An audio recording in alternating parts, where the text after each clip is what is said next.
औज़ुबिल्लाहि मिनश्शैतानिर्रजीम बिस्मिल्लाहिर्रहमानिर्रहीम। Welcome to my channel. मैं हूं डॉक्टर रिजवान जमाल और आज हम डिस्कस करेंगे एक इंतहाई अहम टॉपिक जिसका नाम है माइटोसिस।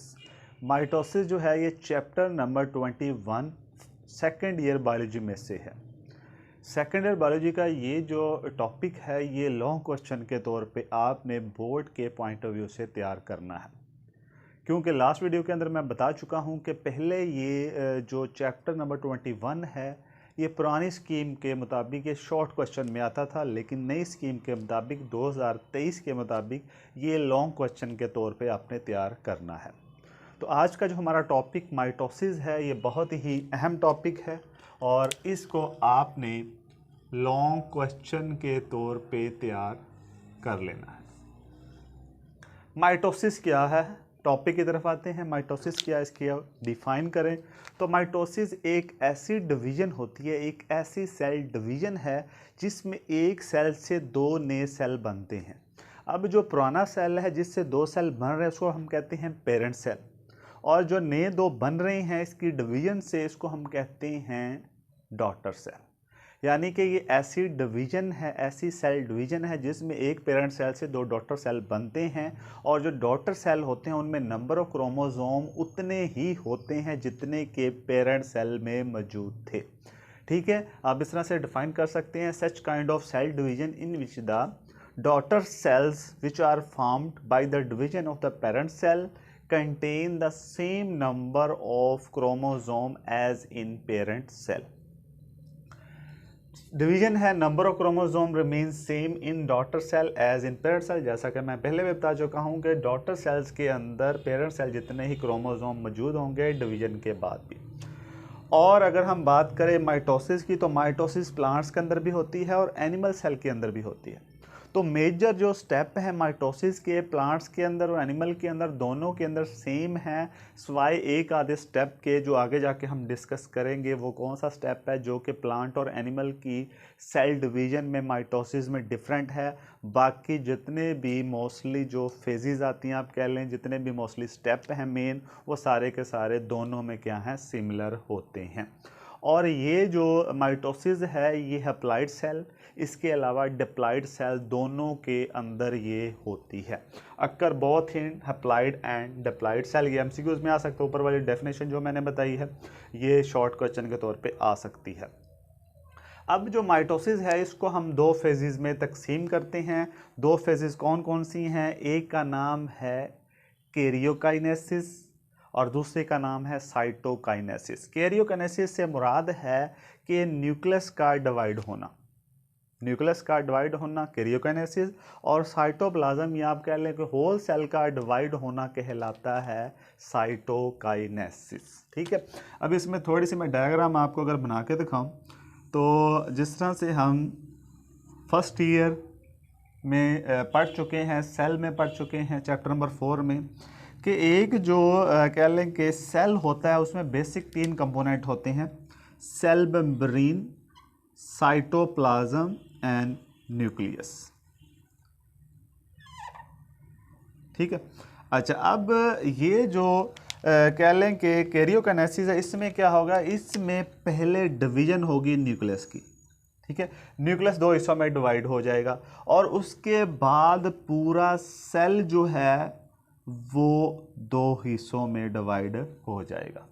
जाहिर बात है एक सेल है, सेल के अंदर न्यूक्लियस होगा तो पेरेंट सेल है उसके अंदर न्यूक्लियस है, उससे जो दो डॉटर सेल बनेंगे तो उनके अंदर भी तो न्यूक्लियस होगा। लेकिन अब वो न्यूक्लियस कहाँ से आएगा, वो पेरेंट सेल में न्यूक्लियस की डिवीजन से आएगा। यानी पेरेंट सेल का न्यूक्लियस दो में डिवाइड हो जाएगा तो आधा आप कह लें उसमें से न्यूक्लियस एक डॉटर सेल में और आधा दूसरे सेल में चला जाएगा, और इस तरीके से बाद में जो पूरा जो सेल है वो डिवाइड हो जाएगा। तो इस तरीके से हम कह सकते हैं कैरियोकाइनेसिस न्यूक्लियर की डिवीजन और साइटोकाइनेसिस होल सेल डिवीजन को हम कहते हैं। तो हम तफसील के साथ जो आज डिस्कस करेंगे वो है कैरियोकाइनेसिस यानी न्यूक्लियस की डिवीजन जो है। उसके बाद हम नेक्स्ट टॉपिक के अंदर इंशाल्लाह डिस्कस करेंगे साइटोकाइनेसिस। तो आज का जो हमारा मेन टॉपिक है जिसको हम डिटेल से स्टडी करना वो है कैरियोकाइनेसिस। कैरियोकाइनेसिस यानी कि जो है न्यूक्लियस की डिवीजन। तो जैसे ही आप कह लें कि सेल डिवीजन का अमल स्टार्ट होने लगता है तो सेंट्रियोल जो हैं वो पहले डुप्लीकेट करते हैं। Centriole chapter number 4 first year में ये मैं बता चुका हूँ, आप जाके वीडियो देख सकते हैं। तो सेंट्रियोल जो है वो डुप्लीकेट करते हैं, यानी कि पहले एक सेल के अंदर 2 सेंट्रियोल थे और आउटसाइड द न्यूक्लियस थे, अब वो 4 हो जाएंगे। यानी कि पहले सबसे जैसे ही सेल डिवीजन स्टार्ट होगी, कैरियोकिनेसिस स्टार्ट होगी, तो पहले सेंट्रियोल जो हैं वो डिवाइड करेंगे, वो डुप्लीकेट करेंगे, तो 2 से वो बन जाएंगे 4, लेकिन वो रहेंगे एक ही जगह पे। यानी कि ये नहीं है कि डिवाइड हो गए, दूर दूर हो गए, बल्कि चारों के चारों जो सेंट्रियोल हैं वो एक ही छोटे से एरिया में मौजूद रहेंगे, और वो छोटा सा एरिया उसको हम कहते हैं सेंट्रोसोम कहते हैं। तो सेंट्रोसोम ये शॉर्ट क्वेश्चन में आ सकता है, व्हाट इज सेंट्रोसोम। तो आपने कहना है कि वो लोकेशन, वो जगह जहाँ पे सेंट्रियोल पाए जाते हैं उसको हम सेंट्रोसोम कहते हैं। ठीक है। एट अर्ली माइटोसिस, जैसे ही माइटोसिस का अमल स्टार्ट होगा, ये जो सेंट्रियोल हैं ये सेपरेट होना शुरू हो जाएंगे और ऑपोजिट पोल, सेल के जो ऑपोजिट पोल है उनकी तरफ जाना शुरू कर देंगे। ये आगे जाके मैं डायग्रामेटिकली आपको समझाता हूँ। उसके बाद एस्टेब्लिश बाइपोलैरिटी, जब ये ऑपोजिट पोल की तरफ चले जाएंगे तो वहाँ जाके बाइपोलैरिटी काज कर लेंगे, बाइपोलैरिटी यानी कि 2 पोल्स बना लेंगे। कैसे बनाएंगे मैं आपको बताता हूँ। पहले नंबर पे तो ये है, आप कह लें सेल। अच्छा, सेंट्रियोल की अगर मैं बात करूँ तो सेंट्रियोल यहाँ पे मौजूद होते हैं आउटसाइड द कह लें के न्यूक्लियस। 2 हैं, लेकिन जैसे ही सेल डिवीजन का स्टार्ट होगा तो उस वक्त ये क्या करेंगे, ये डुप्लीकेट कर जाएंगे, यानी कि 4 हो जाएंगे। ये 4 बन गए। ये 4 जो हैं वो एक एरिया में प्रेजेंट हैं, तो इसको हम कहेंगे सेंट्रोसोम। सेंट्रोसोम के बाद जैसे ही माइटोसिस का अमल स्टार्ट होगा तो इसमें से 2 सेंट्रियोल इधर आ जाएंगे और 2 सेंट्रियोल इधर आ जाएंगे। ठीक है। 2 सेंट्रियोल इधर, 2 सेंट्रियोल, यानी इधर भी एक पोल बन गया, इधर भी पोल बन गया, ऑपोजिट पोल है।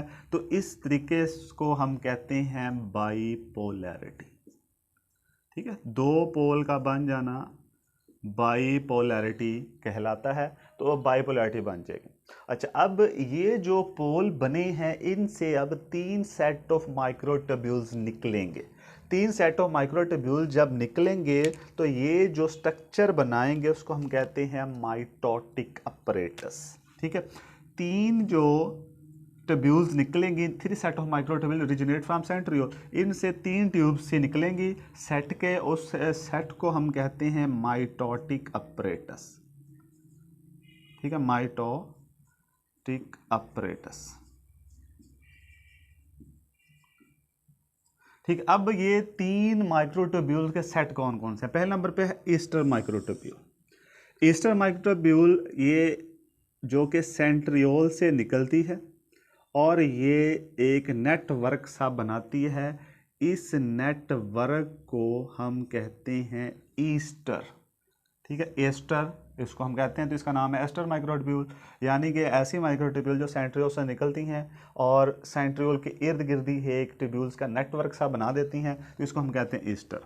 उसके बाद आते हैं काइनेटोकोर माइक्रोट्यूब्यूल्स। अब काइनेटोकोर कौन सी है। काइनेटोकोर जो है, अगर क्रोमोजोम की हम स्ट्रक्चर ड्रा करें, ठीक है, क्रोमोजोम जो है ये पहले भी चैप्टर नंबर 4 के अंदर फर्स्ट ईयर में मैं ये एक वीडियो के अंदर बता चुका हूँ।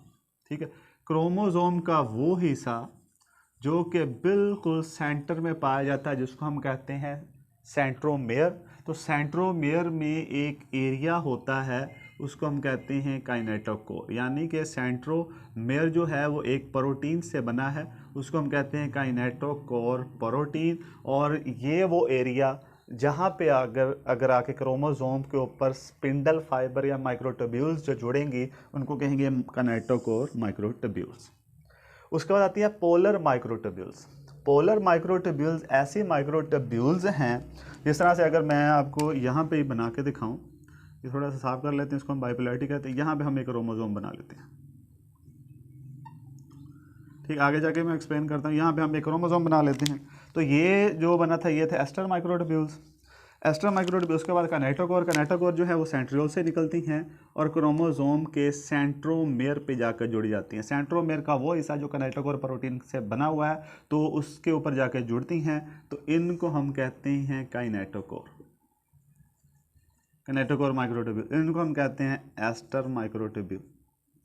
अच्छा, अब बाकी एक रहेगी ऐसी माइक्रोट्यूब्यूल्स जो कि ऑपोजिट पोल से निकलती हैं और क्रोमोजोम के साथ नहीं बल्कि ऑपोजिट पोल की जो स्पिंडल फाइबर उनसे आकर जुड़ती हैं। यानी इधर वाली इधर से जुड़ेगी, ये आ रही है तो इधर वाली इधर से जुड़ जाएगी।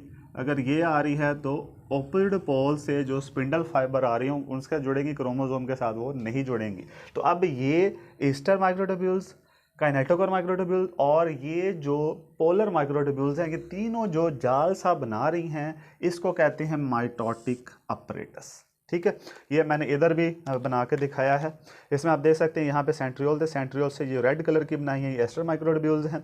उसके बाद ये दरम्यान में क्रोमोसोम है, क्रोमोसोम का सेंट्रोमेर, सेंट्रोम में एक प्रोटीन है जिसको हम कहते हैं काइनेटोकोर प्रोटीन। तो वो माइक्रोट्यूब्यूल जो कि कैलिक्स सेंट्रियोल से निकलती हैं और काइनेटोकोर रीजन जो है ऑफ सेंट्रोमेयर वहाँ जाके अटैच होती हैं, तो उसको हम कहते हैं काइनेटोकोर माइक्रोट्यूब्यूल्स। और वो माइक्रोट्यूब्यूल जो ऑपोजिट पोल से निकलती हैं, क्रोमोसोम के साथ नहीं जुड़ती बल्कि आपस में एक दूसरे के साथ जुड़ती हैं, तो ये वाली जो कहलाती हैं पोलर माइक्रोट्यूब्यूल। अब ये जो सारा नेटवर्क सा बना है इसको हम कहते हैं इसको हम कहते हैं माइटोटिक अपरेटस। तो ये है माइटोटिक अपरेटस। अब ये जितनी भी ट्यूब सी थ्रेड से बनाए हैं मैंने, जिसको हम माइटोटिक अपरेटस कहते हैं, ये एक प्रोटीन से मिलकर बना जिसको हम कहते हैं ट्यूबुलिन प्रोटीन। तो ये एमसीक्यूज में आ सकता है, ट्यूबुलिन प्रोटीन। और ये तीनों जो हैं माइटोटिक अपरेटस जो बनाती हैं, ये तीनों भी शॉर्ट क्वेश्चन के तौर पे, एमसीक्यूज के तौर पे आ सकती हैं।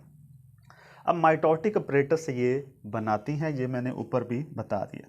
अच्छा, उसके बाद आते हैं कैरियोकाइनेसिस की तरफ। कैरियोकाइनेसिस जो है इसको हम मज़ीद 4 फेजेस में डिवाइड करते हैं। कौन कौन सी? Prophase, metaphase, anaphase, telophase. हम एक एक करके इसको तफसील के साथ डायग्रामेटिकली मैं आपको समझाता हूँ कि इसमें क्या क्या होता है। पहले नंबर पे हमने लास्ट वीडियो के अंदर ये डिस्कस कर चुके हैं कि इंटरफेज क्या है, उसके बाद माइटोटिक फेज़ क्या है। सेल साइकिल था, सेल साइकिल के अंदर मैंने बताया था सेल साइकिल जो है उसमें 2 फेज होती है, इंटरफेज और माइटोटिक फेज।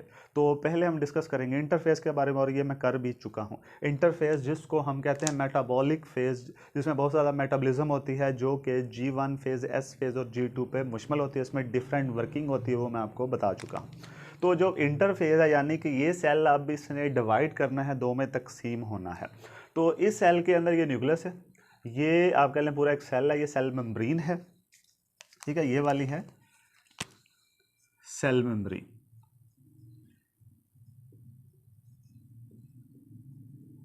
ठीक है, ये है साइटोप्लाज्म।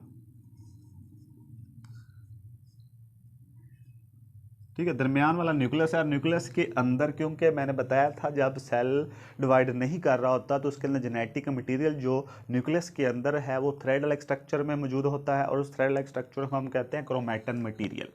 तो ये है क्रोमैटिन मटेरियल। ठीक है, तो क्रोमैटिन मटेरियल है। अच्छा, अब ये जो है ये है सेंट्रोसोम, और इसमें अभी मौजूद कितने हैं? सेंट्रियोल, 2 सेंट्रियोल मौजूद हैं। लेकिन जैसे ही ये माइटोसिस की तरफ जाएगा तो ये सेंट्रियोल जो है डुप्लीकेट करके कितने बना देंगे? ये बना देंगे 4, यानी कि डुप्लीकेट हो जाएंगे। हर एक डुप्लीकेट करेगा 2 से 4 बन जाएंगे। तो ये होगा इंटरफेस के अंदर।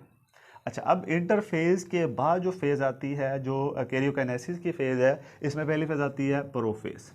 जो प्रोफेज है इसमें क्या क्या होगा?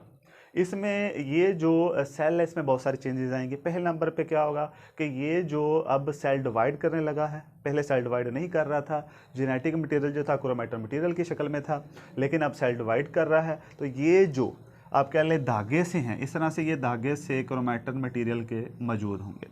ये धागे क्या करेंगे? जैसे ही प्रोफेज स्टार्ट होगी ये धागे बल खाना शुरू कर देंगे, एक दूसरे के क्वाइलिंग करना शुरू कर देंगे इस तरीके से। ठीक है, ये धागे जितने भी होंगे, ये धागे अब स्प्रिंग की तरह इस तरह से लिपटना शुरू हो जाएंगे। जब ये स्प्रिंग की तरह इस तरह से लिपट जाएंगे, ठीक है। अच्छा, अब ये आ गया सेंट्रियोल और सेंट्रोसोम। इस तरीके से ये धागे से बन जाएंगे, यहाँ भी धागे से बन जाएंगे। तो अगर आप देखें ये जो धागे से बन के हैं, क्या ये क्रोमोसोम नहीं बना रहे? तो ये क्रोमोसोम बना रहे हैं। ठीक है। तो इस तरीके से ये धागे से जो हैं ये थिक होना शुरू हो जाएंगे, इनकी क्वाइलिंग या सुपर क्वाइलिंग होना शुरू हो जाएगी, जिसकी वजह से ये क्रोमोसोम की शक्ल इख्तियार कर लेंगे। तो याद रखना है, जब सेल डिवाइड नहीं कर रहा होता तो जेनेटिक मटीरियल क्रोमैटिन की शक्ल थ्रेड लाइक स्ट्रक्चर में होता है, लेकिन जैसे ही सेल डिवाइड करने लगता है तो ये क्रोमैटिन मटीरियल क्वाइलिंग करना शुरू कर देता है, और क्वाइलिंग कर करके करीब आ जाता है और थिक होना शुरू हो जाता है, यानी कि ये शक्ल इख्तियार कर लेता है क्रोमोसोम की, जैसा कि ये मैंने दिखाया है। तो ये क्रोमोसोम की शक्ल इख्तियार कर लेगा। इसके साथ साथ साइटोप्लाज्म जो है वो पहले गाढ़ा नहीं था, पहले वो पतला था, डाइल्यूट था, अब वो विस्कस होना शुरू हो जाएगा जैसे ही प्रोफेज आएगी, ठीक है। तो उसमें क्या होगा, साइटोप्लाज्म विस्कस होना शुरू हो जाएगा। अब यहाँ पे आप देख सकते हैं कि न्यूक्लियस था, और न्यूक्लियस के बाहर क्या होती है, न्यूक्लियर मेम्ब्रेन होती है। तो जैसे ही प्रोफेज आएगी, प्रोफेज के एंड होने वाला होगा, तो ये जो न्यूक्लियर मेम्ब्रेन है ये गायब होना शुरू हो जाएगी, यानी न्यूक्लियस गायब हो जाएगा। इसके अलावा न्यूक्लियस के अंदर न्यूक्लियोलस भी होता है, वो भी गायब होना शुरू हो जाएगा, यानी कि मुकम्मल तौर पे न्यूक्लियस गायब हो जाएगा। जब न्यूक्लियस गायब हो गया तो इसका मतलब ये है कि अंदर जो जेनेटिक मटेरियल था वो फ्रीली कहाँ आ जाएगा, वो साइटोप्लाज्म में आ जाएगा, साइटोप्लाज्म में आ जाएगा, और इसके साथ साथ क्रोमोसोम की शक्ल इख्तियार कर लेगा। तो ये होता है प्रोफेज। इसमें आप देख सकते हैं सेंट्रियल ऑपोजिट पोल की तरफ आ चुके हैं, इनसे ईस्टर माइक्रोट्यूब्यूल्स निकल चुकी हैं। ये आप कह लें कि स्पिंडल फाइबर्स हैं, स्पिंडल फाइबर में दो आती थी, काइनेटोकोर माइक्रोट्यूब्यूल्स, इसके साथ साथ ईस्टर माइक्रोट्यूब्यूल्स आएंगे, ठीक है। तो ये होगी प्रोफेज। प्रोफेज के बाद आती है मेटाफेज। मेटाफेज में क्या होगा, क्रोमोसोम जो हैं ये बिल्कुल सेल के दरमियान में एक लाइन में इकट्ठे होना शुरू हो जाएंगे। जब ये एक लाइन में इकट्ठे होना शुरू हो जाते हैं, ये एक किस्म की एक छोटा सा एरिया है जिसमें ये एक लाइन में लाइन हो चुके हैं, इकट्ठे हो चुके हैं, एक लाइन के सीधी लाइन में इकट्ठे हो चुके हैं। तो अब ये जो एरिया जिसमें ये इकट्ठे हुए हैं इसको हम कहते हैं मेटाफेज प्लेट, ठीक है। इसको हम कहेंगे मेटाफेज प्लेट, और ये जो प्लेट मेटाफेज है इस वजह से इसका नाम मेटाफेज स्टेज रख दिया गया। अब इसमें क्या होगा, इसमें ये जो सेंट्रियोल था इससे काइनेटोकोर माइक्रोट्यूब्यूल्स निकलेंगी और वो क्रोमोसोम के सेंट्रोमेयर पे जाके अटैच हो जाएंगी, ठीक है, सेंट्रोमेयर पे जाके अटैच हो जाएंगे। तो ये थी मेटाफेज। मेटाफेज के बाद होगा एनाफेज। एनाफेज में क्या होगा, ये जो काइनेटोकोर माइक्रोट्यूब्यूल थी जो कि क्रोमोसोम के सेंट्रोमेयर पे जुड़ी थी, अब वो खींचेंगी क्रोमोसोम ऐसे अपनी तरफ खींचेंगी इस तरीके से। जैसे ही वो अपने पोल्स की तरफ खींचेंगी तो ज़ाहिर बात है जो क्रोमोसोम है वो यहाँ से आधा आधा हो जाएगा, ठीक है। ये आधा इस तरफ चला जाएगा, आधा इस तरफ चला जाएगा। यहाँ आप देख सकते हैं कि जैसे ही पहले ये जुड़े हुए थे आपस में, इस तरह की माइक्रोट्यूब्यूल इस तरह खींचा, इस तरह की माइक्रोट्यूब्यूल इस तरफ खींचा, उस तरफ की उस तरफ खींचा, तो जैसे ही खींचा दरमियान से क्रोमोसोम अलहदा हो गया, तो ये हाफ क्रोमोसोम इधर आ रहा, हाफ इधर, इस तरह हाफ इधर हाफ इधर आ रहा है, ठीक हो गया। तो ये है एनाफेज।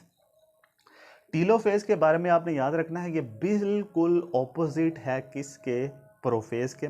प्रोफेज में जो हो रहा था उसके उल्ट इधर हो रहा होगा। अब इसमें क्या होगा, वहाँ पे न्यूक्लियस डिस्पियर हो चुका था, यहाँ पे न्यूक्लियर जो है आ जाएगा। पहले नंबर पे क्या होगा कि ये जो क्रोमोसोम थे, ये जो लैदा हुए थे, ये अपने अपने पोल्स की तरफ जाना शुरू कर देंगे, और टीलोफेज में ये अपने पोल्स पे पहुँच जाएंगे।